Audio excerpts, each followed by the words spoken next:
नमस्कार दोस्तों, मैं राजेश अग्रवाल नरेंद्र अकेडमी गुड्डा के यूट्यूब चैनल पर आपका स्वागत करता हूँ।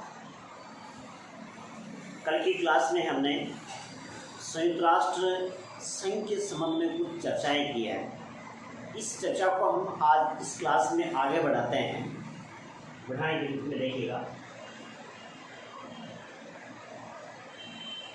संयुक्त राष्ट्र संघ।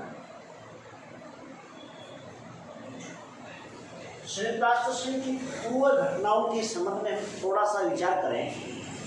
संयुक्त राष्ट्र संघ का गठन 1945 में हुआ। द्वितीय विश्व युद्ध की समाप्ति के पश्चात हुआ। संयुक्त राष्ट्र संघ ने स्थान लिया है राष्ट्र संघ का। उद्देश्य है विश्व शांति बनाए रखना एवं सामाजिक एवं आर्थिक विकास करने के उद्देश्य से कार्य करेगा। इस संबंध में हमने चर्चा की। संयुक्त राष्ट्र संघ का जो गठन है, गठन के संबंध में हमने देखा है कि इसका गठन सैन फ्रांसिस्को सम्मेलन में के दौरान किया गया था। इसके संस्थापक सदस्य राष्ट्रों के रूप में 51 सदस्य के रूप में हमने पढ़ा है। गठन के रूप में जो घोषणा की गई है 24 अक्टूबर 1945 24 अक्टूबर 1945 को संयुक्त राष्ट्र संघ की विधिवत रूप से घोषणा कर दी गई। सर्वप्रथम ये देखते हैं कि प्रत्येक राष्ट्र अपने राष्ट्र का शेड्यूल तैयार करता है, प्रशासनिक व्यवस्था की रूपरेखाएं तैयार करता है। इस रूप में यूएनओ की भी कुछ रूपरेखाएं हैं। रूपरेखाओं के रूप में सबसे पहले देखते हैं इसका घोषणा पत्र।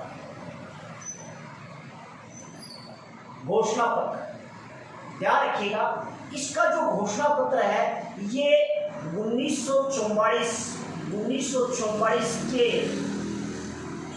याल्टा सम्मेलन 1944 की याल्टा सम्मेलन में किया गया था। इस घोषणा पत्र में प्रमुख रूप से 3 राष्ट्र अध्यक्षों ने प्रमुख रूप से घोषणा की गई थी। अमेरिका का राष्ट्रपति रूजवेल्ट, दूसरा ब्रिटेन का प्रधानमंत्री चर्चिल, तीसरा स्वायत्त संघ का जो संचालक है वो है स्टालिन।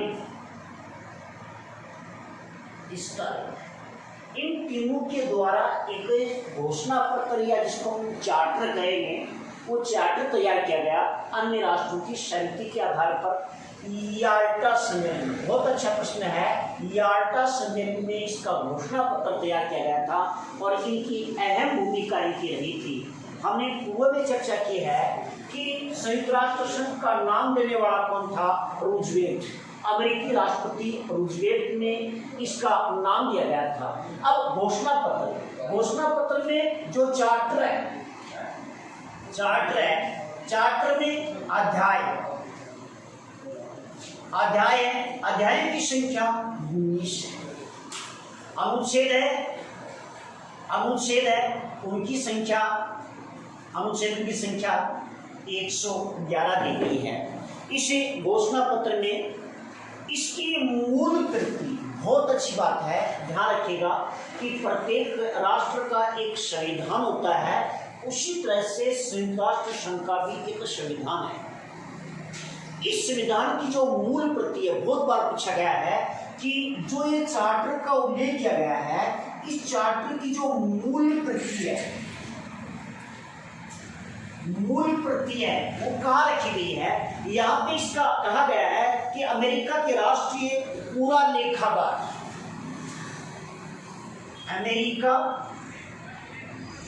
अमेरिका के राष्ट्रीय पूरा लेखाकार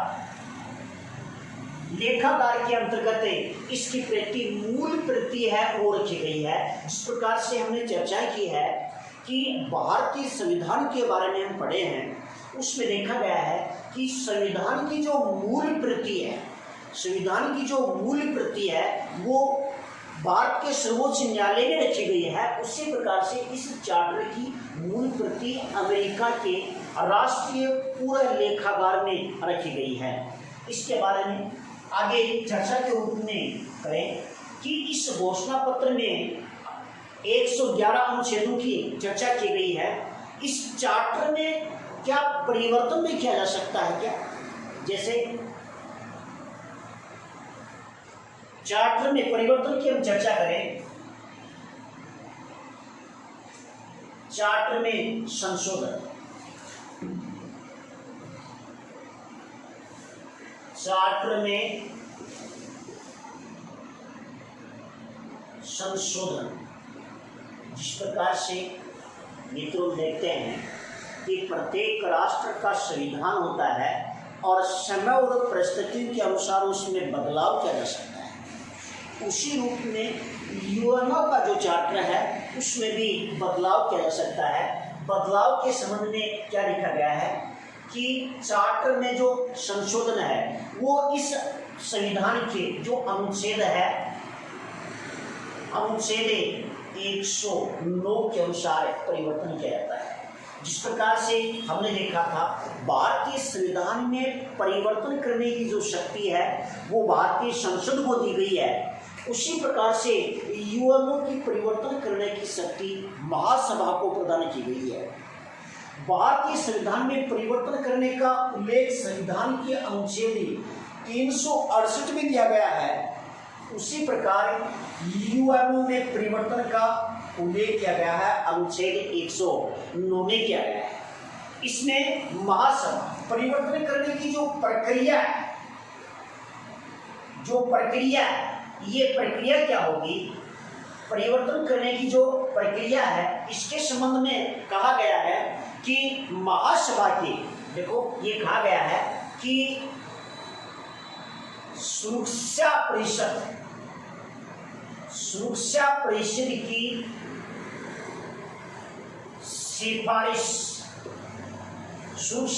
की सिफारिश पर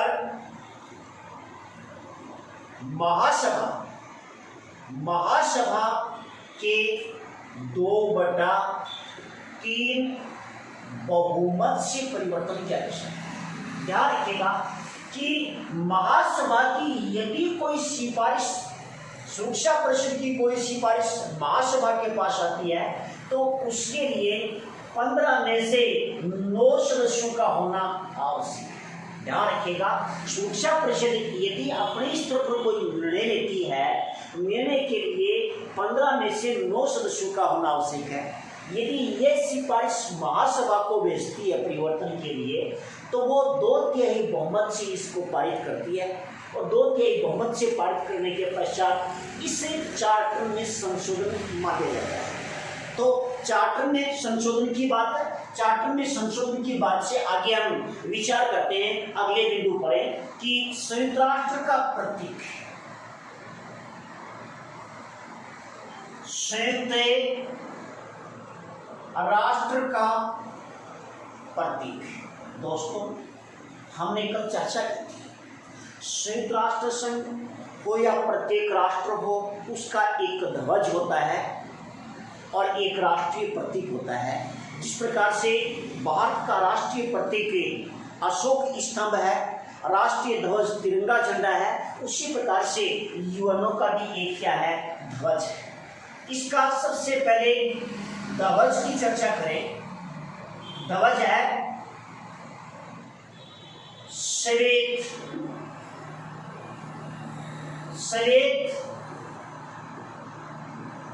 रंग पर जैतून की पत्तियों में लिपटा वर्ण है। इस वर्ण में यहाँ पर जो ये आरे बनाए गए हैं, इन आरों की संख्या 5 है। याद रखिएगा, ये आरे 5 होते हैं। इसमें ये इस आरों के आकार में इसमें फिर तिरियां होती हैं। इसी प्रकार से श्वेत रंग में इसके रंग का एक यूएनओ का ध्वज होता है। ध्वज के बाद में जो प्रतीक है, प्रतीक के रूप में भी यही निशान होता है। प्रतीक चिन्ह के रूप में हमें ये माने तो यही निशान प्रतीक के रूप में भी माना जाता है।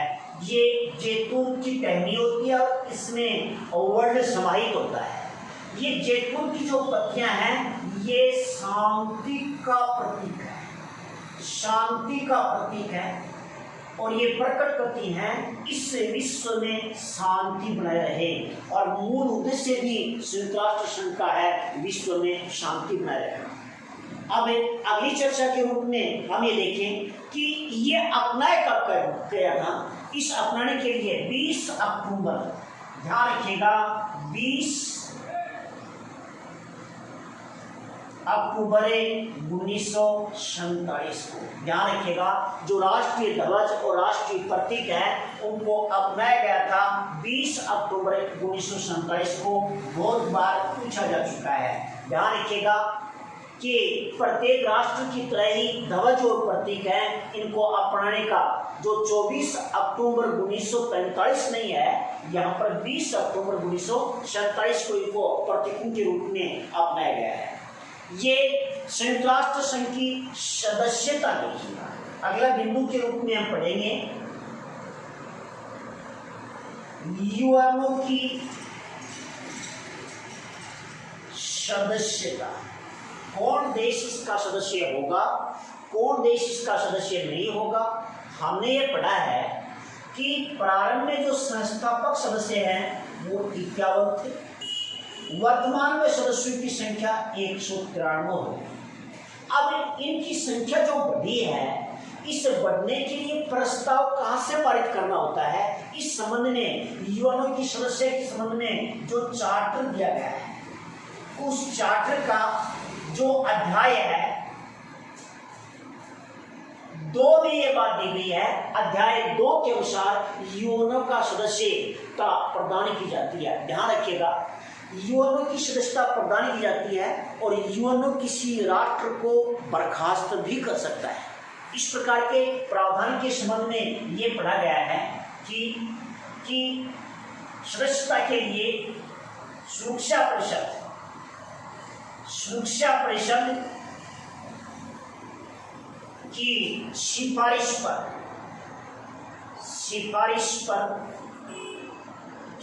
पर महासभा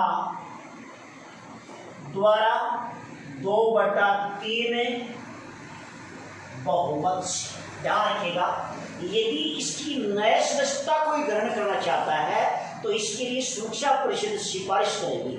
उस सिफारिश के आधार पर महासभा द्वारा 2/3 बहुमत से इसको सदस्यता प्रदान कर दी जाएगी। इस प्रकार की व्यवस्था यह है। देखो, चार्टर में ये कहीं नहीं लिखा गया है कि किसी राष्ट्र को निलंबित किया जाएगा, लेकिन वास्तविक बात यह है कि यदि चार्टर की अवहेलना करता है, यदि कोई राष्ट्र चार्टर की अवहेलना करता है तो ऐसी स्थिति में इसी सुरक्षा परिषद के बहुमत के आधार पर 2/3 बहुमत से महासभा उसकी सदस्यता को निलंबित भी कर सकता है। तो इस रूप में कहा गया है कि सदस्यों की संख्या में जब वृद्धि होती है, कोई नया राष्ट्र इसका सदस्य बनता है, तो इसका तरीका यह है और ये चार्टर के अध्याय 2 में उल्लेखित किया गया है। अगले बिंदु के रूप में हम चर्चा करते हैं, देखिएगा, चार्टर के अगले बिंदु के रूप में चर्चा करते हैं यूएनओ का जो बजट है, यूएनओ का बजट निश्चित है कि किसी भी शासन व्यवस्था के संचालन के लिए धन की आवश्यकता पड़ती है, चाहे कोई राष्ट्र हो या यूएनओ जैसी अंतर्राष्ट्रीय कोई संगठन हो। इसके लिए जरूरत है उनका बजट का होना आवश्यक है। बहुत अच्छी बात है। बजट के रूप में हमने देखा सुरक्षा परिषद की सिफारिश पर यह कहा गया है, बजट के लिए जो अनुच्छेद है, बहुत अच्छा प्रश्न है, इसके लिए जो अनुच्छेद है वो अनुच्छेद 17 में उल्लेखित है। यूएनओ को जो बजट है अनुच्छेद 17 में दिया गया है। एक बार मैं चर्चा कर रहा हूँ। यदि भारत के संबंध में कहा जाए कि भारत में जो बजट है, बजट का उल्लेख संविधान का कौन से अनुच्छेद में है? बजट का उल्लेख संविधान के अनुच्छेद 112 में उल्लेखित है। ये वार्षिक बजट होता है और ये बजट द्विवार्षिक होता है।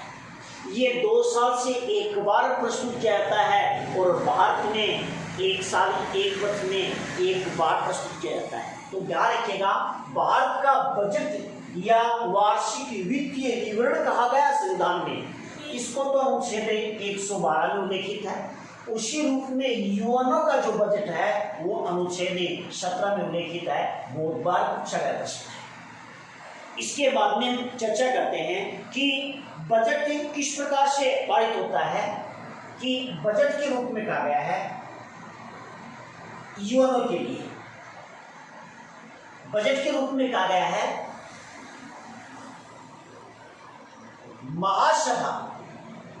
महासभा द्वारा 2/3 बहुमत से पारित होना आवश्यक है। 2/3 बहुमत से पारित होना आवश्यक है। यह 2 वर्ष में एक बार पारित किया जाता है। बहुत अच्छा प्रश्न है, पूछा जाता है यूएनओ का जो बजट है वो कितने वर्ष में पारित होता है? तो 2 वर्ष में एक बार होता है। हम अपने देश की चर्चा करें तो अपना बजट है वो साल में एक बार पारित होता है और यहाँ पर जो बजट है वो 2 वर्ष में एक बार पारित करना आवश्यक होता है।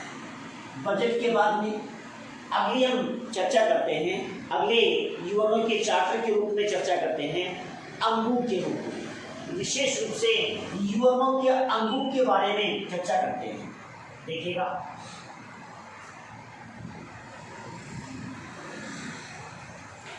यूएनओ के अंग, ध्यान रखिएगा, जिस प्रकार हमने देखा कि हर देश की शासन व्यवस्था को संचालन के लिए सरकार के अंग होते हैं। हमने पढ़ा है कि प्रत्येक देश में शासन के संचालन के लिए सरकार के 3 अंग होते हैं। वो अलग अलग क्षेत्रों के रूप में कार्य करते हैं। यूएनओ के अंगों के रूप में सर्वप्रथम चर्चा करते हैं कि अनुच्छेद, ध्यान रखिएगा, अनुच्छेद 9 से 12 में उल्लेख। बहुत अच्छा प्रश्न है, बहुत बार हम पढ़ते हैं, ये प्रश्न सामने नहीं आता है। यूएनओ के जो अंग है, यूएनओ के अंग है और उस अंगों के रूप में ध्यान रखिएगा, एक बार यूएनओ के अंग है, उसमें सबसे पहला है महासभा सबसे पहला है और इसका उल्लेख है संविधान में। इसका उल्लेख किया गया है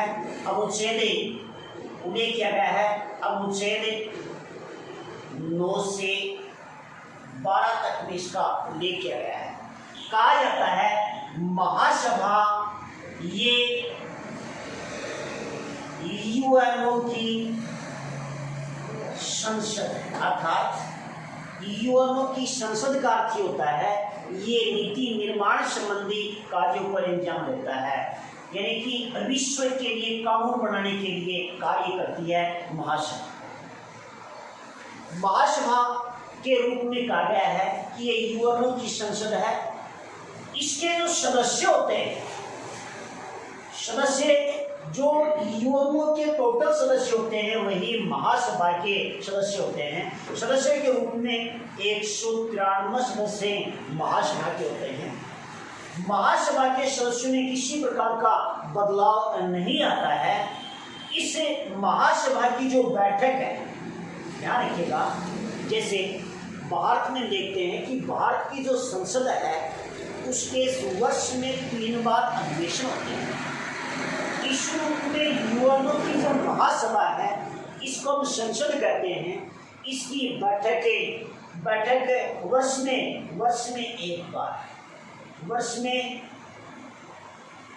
एक बार होती है। एक बार के रूप में ये कहा गया है, ये सितंबर माह के तीसरे मंगलवार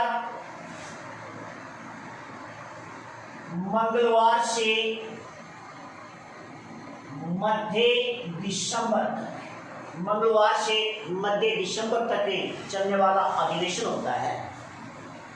अब इस अधिवेशन के रूप में आगे देखें, एक बार चर्चा करें।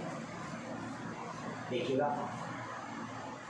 वर्ष में एक बार सितंबर माह से लेकर के तीसरे मंगलवार से लेकर के मध्य दिसंबर तक इसका अधिवेशन चलता है। इसमें विश्व स्तर पर जो भी नियम कानून बनाए जाते हैं इस अधिवेशन के दौरान ही बनाए जाते हैं। ये हमेशा सत्ता में नहीं रहता। अभी हाल ही में 2019 में महासभा का ध्यान रखिएगा, बहुत अच्छा प्रश्न है। 74वां अधिवेशन, महासभा का 74वां अधिवेशन 2019 में आयोजन किया गया। ध्यान रखिएगा, महासभा में इस अधिवेशन के दौरान एक अध्यक्ष, बहुत बार प्रश्न पूछा जाता है, एक अध्यक्ष एवं 21 उपाध्यक्ष। ध्यान रखिएगा, ये जो 21 उपाध्यक्ष है, ये बहुत बार प्रश्न पूछा चुका है कि महासभा में उपाध्यक्ष कितने होते हैं, तो 21 उपाध्यक्ष होते हैं। इसमें साथ ही एक प्रश्न होता है इसके लिए, इसमें जो समितियों की संख्या 6 होती है। ध्यान रखिएगा कि महासभा में अध्यक्ष उपाध्यक्ष के अलावा 6 समितियां होती हैं, जो प्रत्येक जो विधि तैयार होती है इस विधि की जांच करने का कार्य करती हैं 6 समितियां। बहुत बार प्रश्न पूछा जाता है कि महासभा में समितियों की संख्या कितनी होती है, तो इसकी संख्या होती है 6 होती है। देखिए, अधिवेशन में क्या होता है कि किसी भी प्रकार के विधेयक को पारित करने के लिए कार्य किया जाता है। इसमें बैठक होती है, इसमें प्रत्येक देश अपने प्रतिनिधि, अपने अधिकतम 5 प्रतिनिधि भेज सकता है। प्रत्येक देश 5 प्रतिनिधि भेज सकता है। अर्थात महासभा का जब बैठक होती है तो बैठक में एक देश 5 व्यक्ति भेज सकता है, 5 व्यक्ति भाग ले सकते हैं। लेकिन जब किसी विधेयक पर मतदान होता है, मतदान में केवल एक व्यक्ति भाग लेगा। मतदान करने के लिए केवल एक व्यक्ति भाग लेगा। अर्थात प्रत्येक प्रतिनिधि, बहुत बार प्रश्न पूछा चुका है कि महासभा की बैठक में प्रत्येक देश अधिकतम कितने व्यक्ति भेज सकता है, तो 5 है। लेकिन मतदान करते समय एक व्यक्ति का ही मत मान्य होगा, 5 का मत मान्य नहीं होगा। इसमें आगे दिया गया है कि इसकी प्रथम बैठक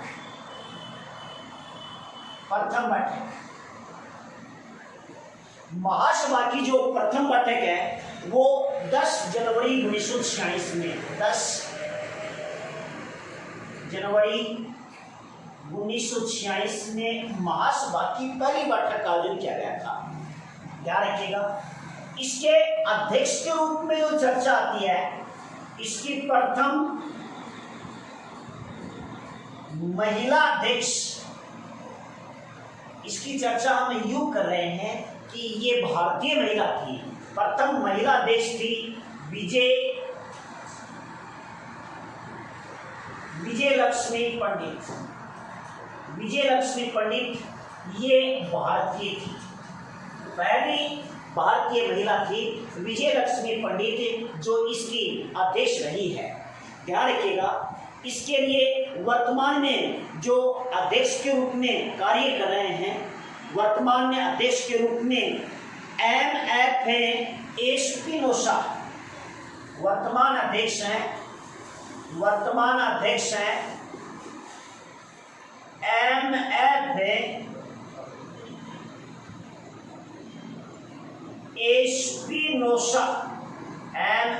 एस्पिनोसा ध्यान रखिएगा।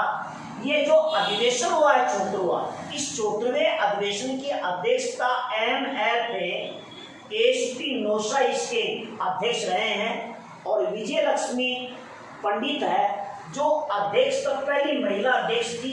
ये 1953 में थी। बार बार पूछा गया प्रश्न है कि कौन सी भारतीय महिला है जो महासभा की अध्यक्ष के रूप में कार्य किया गया है। 1953 में विजय लक्ष्मी पंडित है। विश्व में तो पहली महिला अध्यक्ष है, लेकिन ये पहली भारतीय होने का सौभाग्य भी इसे ही प्राप्त किया गया है। अगली और चर्चा करें महासभा की बैठक के बारे में।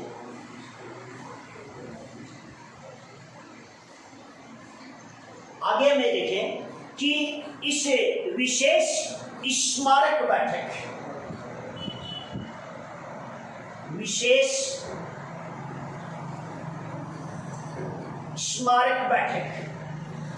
ध्यान रखिएगा कि यूएनओ के 50 वर्ष पूरे होने पर इसकी जो बैठक बुलाई गई उसको विशेष स्मारक बैठक का नाम दिया गया था। ये 1995 में यूएनओ के महासभा की विशेष स्मारक बैठक। बहुत अच्छा प्रश्न है, बहुत बार पूछा जा चुका है कि विशेष स्मारक बैठक कब बुलाई गई। 1995 में बुलाई गई 50 वर्ष होने पर। 50 वर्ष होने पर यूएनओ के 50 वर्ष होने पर इस विशेष बैठक का आयोजन किया गया। एक ध्यान रखिएगा, एक छोटी असेंबली देखो 1945 में यूएनओ का गठन हुआ। ध्यान है कि 1945 में ही विश्व में शीत युद्ध प्रारंभ हुआ। ये शीत युद्ध दो गुटों के मध्य था, एक तो पूंजीवाद और एक साम्यवाद। इन दोनों गठों के मध्य युद्ध न होकर के एक युद्ध जैसी परिस्थितियां बढ़ गई। इस परिस्थितियों के मद्देनजर रखते हुए पूंजीवादी राष्ट्र और साम्यवादी राष्ट्र एक दूसरे से प्रतिस्पर्धा करने लगे। इस प्रतिस्पर्धा के कारण किसी भी प्रकार के एक के कार्य को दूसरा वीटो करता जा रहा था। इस कारण से यहाँ पर एक अतिरिक्त शक्ति महासभा को प्रदान की गई, जिसको कहा गया छोटी असेंबली।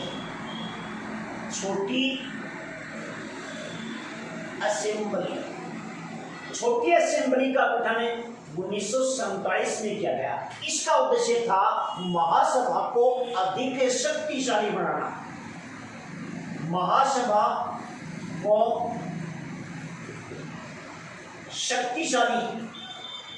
शक्तिशाली बनाना है। शक्तिशाली बनाने के उद्देश्य से छोटी असेंबली का गठन किया गया था। इसका उद्देश्य ये था कि जब विश्व दो गुटों में बटा हुआ था, महाशक्तियां एक के प्रस्ताव को दूसरी वीटो किया करती थी और इस वीटो से छुटकारा प्राप्त करने के लिए इस महासभा को अधिक मजबूत बनाने के लिए छोटी असेंबली का गठन किया गया था। 1947 में छोटी असेंबली बनाई गई थी।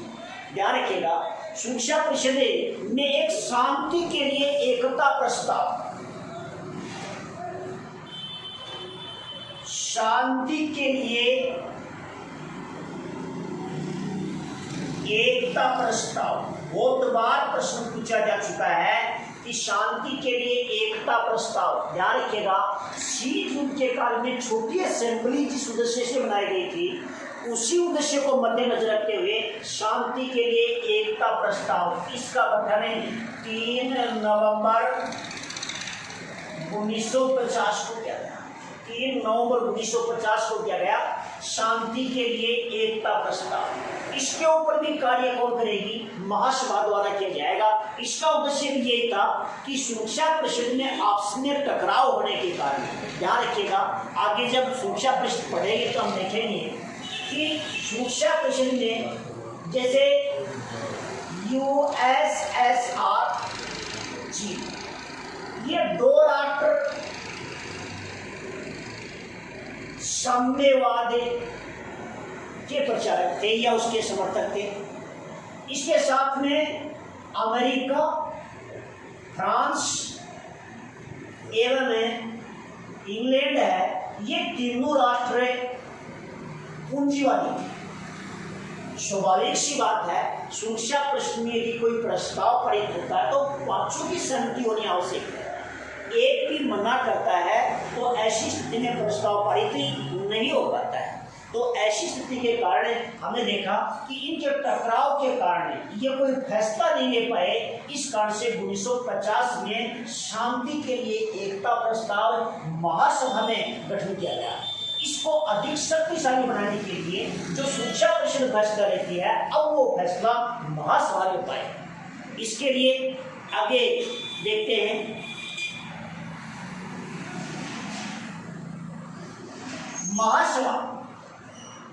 महासभा का विशेष जो अधिवेशन है, अधिवेशन भी बुलाया जा सकता है। अधिवेशन बुलाने के लिए 24 घंटे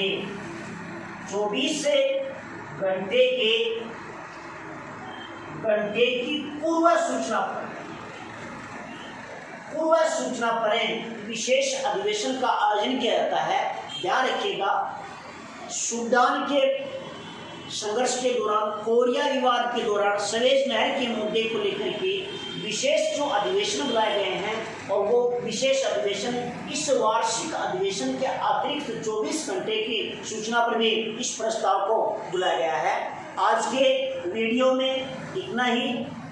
आप नरेंद्र अकेडमी के जो टेलीग्राम चैनल है उसको सब्सक्राइब करें, अधिक से अधिक वेलकम करें, जिससे हम उससे भी अच्छा आपको दे पाएँ। धन्यवाद।